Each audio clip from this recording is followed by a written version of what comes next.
आपने ये लाइन तो सुनी होगी कि I am unmoved by the circumstances therefore circumstances move. ये लाइन दी थी फ्लोरेंस स्कोविल शिन। अब आप सोचोगे कि ये कौन है। देखो, जैसे कि नेविल गोडार्ड थे ना, उसी तरह से फ्लोरेंस स्कोविल शिन थी। उनके साथ क्या था कि she is also a mistake, और उन्होंने भी काफ़ी सारी बुक्स वगैरह लिखी हैं। एंड उन्होंने ना फेथ को लेके बहुत ज़्यादा बातें की हैं इन हर कंटेंट, इन हर बुक। और she was a lady who had very strong belief on manifestation. ठीक है, हाँ, उनके बिलीव्स थोड़े से नेविल गोडार्ड से डिफरेंट थे, बट इसका मतलब ये नहीं कि उनका कंटेंट बेकार था। ठीक है, सो इसका मतलब क्या है कि I am unmoved my circumstances therefore circumstances move. देखो, अगर आपने ये लाइन का मतलब समझ लिया ना, तो आप मैनिफेस्टेशन में मास्टर बन जाओगे। क्यों? क्योंकि एक मास्टर मैनिफेस्टर हमेशा 3D को इग्नोर मारता है। ठीक है, क्योंकि उसको पता है कि 3D is just an illusion. वो मेरे पास्ट थॉट्स का, पास्ट एक्शंस का, पास्ट बिहेवियर या फिर पास्ट मेरी आइडेंटिटी का रिजल्ट है। तो मुझे टेंशन लेने की ज़रूरत ही नहीं है। क्यों? क्योंकि मुझे पता है कि मेरी जो अब नई आइडेंटिटी है वो भी रिफ्लेक्ट करेगी ही करेगी। एक मास्टर मैनिफेस्टर को पता होता है कि उसकी 3D रियलिटी कोई मैटर नहीं करती है। ठीक है, इसीलिए जो एक बहुत ही पावरफुल डेलिबरेट मैनिफेस्टर होता है ना, कॉन्शियस क्रिएटर होता है, उसके पास कॉन्शियसली ये पावर होती है। देखो, पावर होती भी नहीं है, मैं बोलूँगी पावर डेवलप करता है वो through building the faith, through exercises, कि उसको ना ये पता लग जाता है कि मुझे टेंशन लेने की तो ज़रूरत ही नहीं है बाबा, क्योंकि मेरी तो डिज़ायर ऑलरेडी सच है। और जब मैं ये बोल रहा हूँ कि मेरी डिज़ायर ऑलरेडी सच है, तो वो सच है, मुझे उसके लिए कोई प्रूफ नहीं चाहिए। ठीक है, मुझे पता है कि आज या कल या परसों it is bound to happen. ठीक है, it is bound to be in my reality, it is bound to come in my reality. तो मुझे तो कोई टेंशन लेने की ज़रूरत है ही नहीं। मैं टेंशन क्यों लूँ जब मुझे पता है कि मेरे थॉट्स मेरी रियलिटी क्रिएट करते हैं, और मुझे बस अपने थोड़ा सा सबकॉन्शियस को चेंज करने की ज़रूरत है, and everything will be in my control. तो मैं क्यों टेंशन लूँ खामखा। ये होता है एक कॉन्शियस डेलिब्रेट मैनिफेस्टर का बिलीफ। ठीक है, और ये बिलीफ ना, अगर आपको ऐसा लग रहा है ना कि यार मैं इस लेवल पे कब पहुँचूँगा या मैं इस लेवल पे कब पहुँचूँगी, तो टेंशन मत लो, आप भी इस लेवल पे पहुँच जाओगे।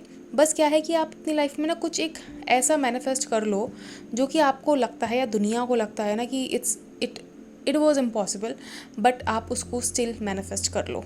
ठीक है, तो आपका बिलीफ अपने ऊपर और इस लॉ के ऊपर ऐसा हो जाएगा ना कि अगर आपको कोई बोलेगा ना कि ये लॉ काम नहीं करता है, तो आप उसको बोलोगे कि भाई तू अपने घटिया सोच और घटिया दिमाग अपने पास रख, क्योंकि मुझे पता है इट वर्क्स, और इट इज़ ऑलवेज़ वर्किंग, और ये हर टाइम काम कर रहा है। तो मुझे तेरा प्रूफ तो नहीं चाहिए कि ये काम करता है या नहीं करता है। ठीक है, इसी से रिलेटेड मैं आपको एक सक्सेस स्टोरी भी शेयर करने वाली हूँ थोड़ी देर में, बट इससे पहले मैं इसी फ्रेज़ के बारे में बात करना चाहती हूँ। देखो, व्हेन वी से आई am unmoved by the circumstances therefore circumstances move, इसका मतलब है कि मैं, मेरे सामने जो भी 3D रियलिटी में सर्कमस्टांसेस हैं ना, उससे मुझे फ़र्क ही नहीं पड़ता है। क्यों? क्योंकि मुझे पता है if 1000 people need to move to make my desire come true, they will move automatically. मुझे बस फेथ रखना है, मुझे बस अपने दिमाग पे भरोसा रखना है कि मुझे सिर्फ सोचने की ज़रूरत है, सोचने भर की ज़रूरत है, एंड सब कुछ हो जाएगा। और that is actually the truth. हाँ, ये है कि अगर आपको इंस्पायर्ड एक्शन लेना होगा तो you will be inspired to do so, but आपको कोई फोर्सफुल एक्शन लेने की ज़रूरत नहीं है। और आप ना इंस्पायर्ड एक्शन लेने से पहले ये नहीं सोच रहे होगे कि यार मैं इंस्पायर्ड एक्शन लूँ नहीं लूँ, सही है नहीं है।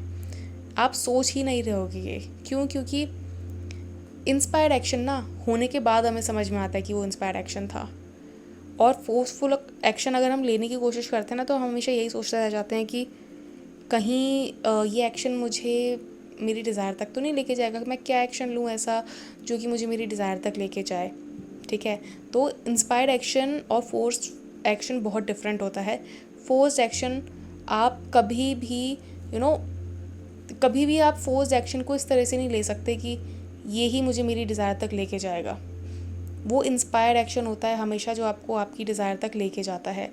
और नोटिस कर लेना आपकी लाइफ में जो भी आज तक मैनिफेस्ट हुआ है ना, उसमें इंस्पायर्ड एक्शन ही काम आया होगा, not forced action.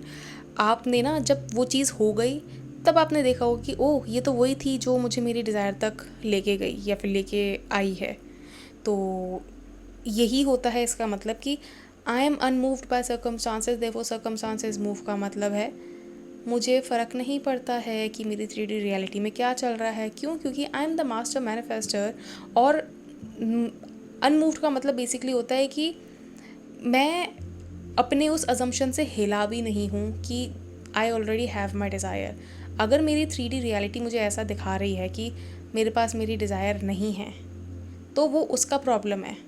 But I know I am still persistent in my assumption कि I already have my desire. और इसीलिए आई नो कि मुझे बस अपने अजम्पशन में फेथ रखना है, मुझे अपने अजम्पशन में परसिस्ट करना है and everything else will change automatically. तो चलो अब अपनी वो सक्सेस स्टोरी हम देखते हैं कि वो क्या सक्सेस स्टोरी है। तो इसमें लिखा है, मैं सीरियसली आपका जितना शुक्रिया करना चाहूँ उतना कम है। जब मैं आपके पास आई थी तब मुझे लगता था कि मैं अपना ड्रीम अपार्टमेंट लेना शायद नहीं जब मैं आपके पास आई थी तो मुझे लगता था अपना ड्रीम अपार्टमेंट लेना शायद मुश्किल है। मुझे डाउट था कि क्या मैं कभी अपने सपने के घर में रह पाऊँगी। लेकिन आपकी कोचिंग के बाद सब कुछ धीरे धीरे चेंज होने लगा। बस थोड़े ही दिनों में ऐसी सिचुएशंस क्रिएट हुई जो मैंने कभी सोची भी नहीं थी। और फिर एकदम से मेरा परफेक्ट अपार्टमेंट मेरे सामने आ गया। जो मैं चाहती थी, लोकेशन, एनवायरनमेंट और छोटी छोटी डिटेल सब एग्जैक्टली वैसे ही था। सबसे बड़ी बात ये है कि ये प्रोसेस बिल्कुल स्ट्रेस फ्री था, ना एक्स्ट्रा टेंशन ना भाग दौड़। सब कुछ इतना नेचुरली फ़्लो हुआ कि मुझे खुद भी यकीन नहीं हो रहा था। आज मैं अपने नए अपार्टमेंट में खड़ी होकर ये रियलाइज़ करती हूँ कि डिज़ायर सच में वैलिड हैं और उन्हें पाना पॉसिबल। आपके गाइडेंस के बिना शायद मैं कभी इस पॉइंट तक नहीं पहुँचती। ये अपार्टमेंट सिर्फ एक घर नहीं बल्कि मेरी लाइफ का एक प्रूफ है कि मैं अपने सपने अचीव कर सकती हूँ। थोड़ा सा डिटेल में बताती हूँ। जब मैं अपना ड्रीम अपार्टमेंट मैनिफेस्ट करना चाहती थी उस वक्त रियलिटी में काफ़ी हर्डल्स थे। बजट टाइट था, मार्केट में अच्छी प्रॉपर्टीज़ इंस्टेंटली सोल्ड आउट हो जाती थी और हर जगह मुझे या तो कॉम्प्रोमाइज़ करना पड़ता था या फिर वेटिंग लिस्ट मिलती थी। मुझे लगता था शायद अभी पॉसिबल ही नहीं है।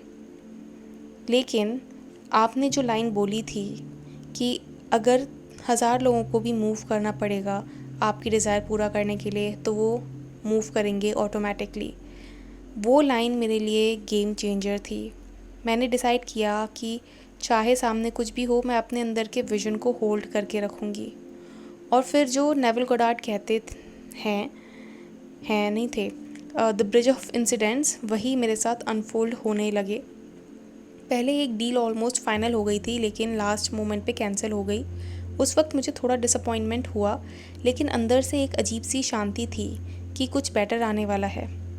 फिर एक एजेंट ने मुझे एक प्रॉपर्टी दिखाई जो बिल्कुल मेरी लिस्ट में नहीं थी, लेकिन उस विज़िट के बाद मुझे एक नई एरिया के बारे में पता चला और वही एरिया आज मेरा ड्रीम होम है। बीच में पेपर वर्क में डिले हुआ और मुझे लगा शायद ये भी स्लिप हो जाएगा, लेकिन बिना स्ट्रगल के साथ स्मूथली रिजॉल्व हो गया। मैम, हर स्टेप एक तरह से ब्रिज था। कभी एक डोर बंद होता तो दूसरा अनएक्सपेक्टेड तरीके से खुल जाता था। और मैंने नोटिस किया कि जैसे ही मैंने अपनी स्टेट को स्टेबल रखना स्टार्ट किया, चीज़ें खुद अपनी जगह सेटल होने लगी। आखिर में जो अपार्टमेंट मुझे मिला वो मेरे इमेजिनेशन से भी ज़्यादा परफेक्ट था। मैं ऐसी ही लोकेशन चाहती थी जो कि मुझे पीस दे, इंटीरियर्स एग्जैक्टली मेरे टेस्ट के हिसाब से हों और सबसे बड़ी बात बजट के अंदर होना चाहिए। आज मैं रियलाइज़ कर पा रही हूँ कि अगर मैंने उस वक्त सर्कमस्टांसेस के प्रेशर में गिव अप कर दिया होता तो मैं ये ब्लेसिंग मिस कर देती। लेकिन क्योंकि मुझे अपने अंदर से एक फेथ था, मैं अनमूव्ड रही, इसीलिए सर्कमस्टांसेस को मूव होना पड़ा। ये जर्नी मुझे परमानेंटली ये याद दिलाती है, जब हमें अपने इनर स्टेट को होल्ड करते हैं तो दुनिया खुद एडजस्ट हो जाती है। यार, इसने कितनी सही लाइन बोली है ना लास्ट में, कि जब हम अपने अंदर को, आई मीन इनर वर्ल्ड को एडजस्ट करते हैं टू मैच आवर डिज़ायर, तो ऑटोमेटिकली हमारी जो आउटर रियलिटी है वो मैच कर जाती है हमारे इनर वर्ल्ड को। बस ये छोटी सी चीज़ ना आप याद रख लो कि आपके आपके पास ना जो भी पावर है ना वो अंदर है, बिकॉज आपकी reality is working inside out, not outside in. ठीक है, तो कभी भी ये मत सोचो कि यार मेरी आउटसाइड रियलिटी में तो मुझे ऐसा लग रहा है कि आई एम पावरलेस, या फिर मेरे पास कोई ताकत नहीं है। आपकी सबसे बड़ी ताकत ही है कि आपका दिमाग सबसे सही चल रहा है, आप हेल्दी हो। क्योंकि अगर आप हेल्दी हो और आपका दिमाग सही चल रहा है तो आप उसका यूज़ करके कुछ भी अपनी लाइफ में क्रिएट कर सकते हो जो कि आपको चाहिए। तो कभी भी ऐसा मत सोचो कि मेरे सर्कमस्टांसेस मुझ पे भारी पड़ रहे हैं, क्योंकि अगर आप ये सोचने लगोगे कि मेरे सर्कमस्टांसेस मुझ पे भारी पड़ रहे हैं तो फिर ऐसा ही होगा। जबकि सर्कमस्टांसेस आप पे भारी नहीं पड़ रहे, आप सर्कमस्टांसेस पे भारी पड़ सकते हो, क्योंकि reality works inside out, not outside in. ठीक है, ये चीज़ हमेशा याद रखना। ओके, सो आई होप आपको ये वीडियो पसंद आई होगी, and if you did, you know the drill, like, share and subscribe, and if you want to book a session with me, check the description, you will find all the details as required for you to do so. And yes, I will see you in my next video. Until then, bye, take care.